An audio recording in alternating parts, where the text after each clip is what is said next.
I was born in an egg with my sister Clytemnestra. I liked being a twin. When I first came into the world, my limbs were wrapped around the limbs of someone else. I thought I was an 8-limbed monster who could whisper into their own ear. Yes, we're gonna stay with Christine. Okay. Zeus took the form of a swan when he impregnated my mother. My mother had heard of some of Zeus's other children. There was a boy who had the head of a bull and bit everyone who came next to him. She thought all of Zeus's children were lonely. It was only a matter of how lonely they were. How lonely was I? I wasn't really lonely at all, but I felt loneliness as a sort of foreshadowing. It felt as if I would always be somewhere I did not quite belong. I asked my mother what it was like to give birth to an egg. She says she was not as surprised as I think she must have been. After all the things she had seen, there was very little that could surprise her. But my mother did not know what to do with an egg. She was not going to sit on it. She put it in her trunk. She did not leave the house. She was afraid people would ask her how her child was doing. She was worried about what would come out of the egg.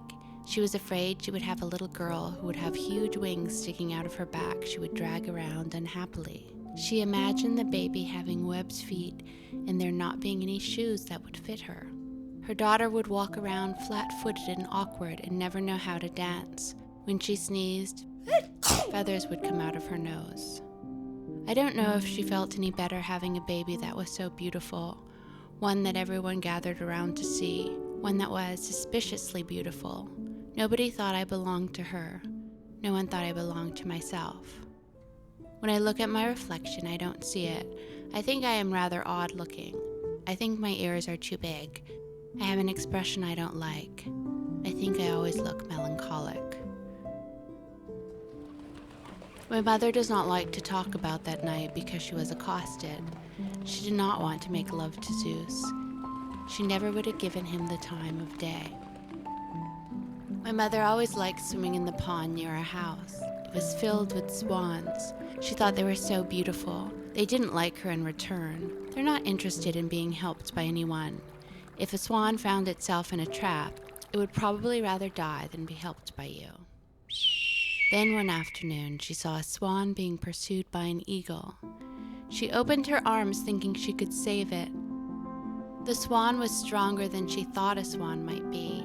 The wings were so big, she felt as though she were pinned down by sheets in a bed that were holding her like a straitjacket. She tried to let it go, but she could not let it go.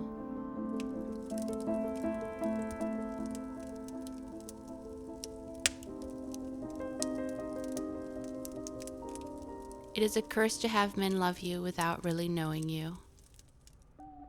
There are often love letters to me the maid brings in the afternoons. The boys who write them tell me the ways I have driven them crazy. One boy tried to drown himself. One boy claims he has not eaten for a week. One boy says his dogs have started biting him because he is so lethargic. One boy said he was thinking about me and then he didn't notice where he was going. He walked into the path of a horse and it broke both his legs.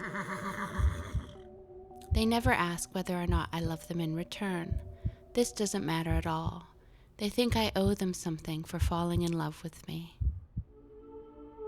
They say there is a constellation Zeus put in the sky for me, but I don't like to look up at the stars.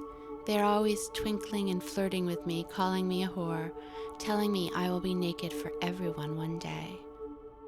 There was a gray horse that looked blue in the dusk.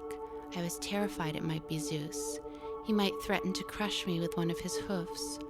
Or worse, he might open his mouth and smile with his big horse teeth and say, "I love you." I used to be so terrified of swans. When I was little, I would scream when they were around. I could never believe a swan was just a swan. I kept expecting it to transform into something else. I became suspicious of beautiful creatures. That is what Zeus likes to do. If you are a girl, he makes you feel crazy and not trust your reality at all. Now I go and see the swans often. When I finally stopped being afraid of swans, I began to wonder, what makes a swan a swan?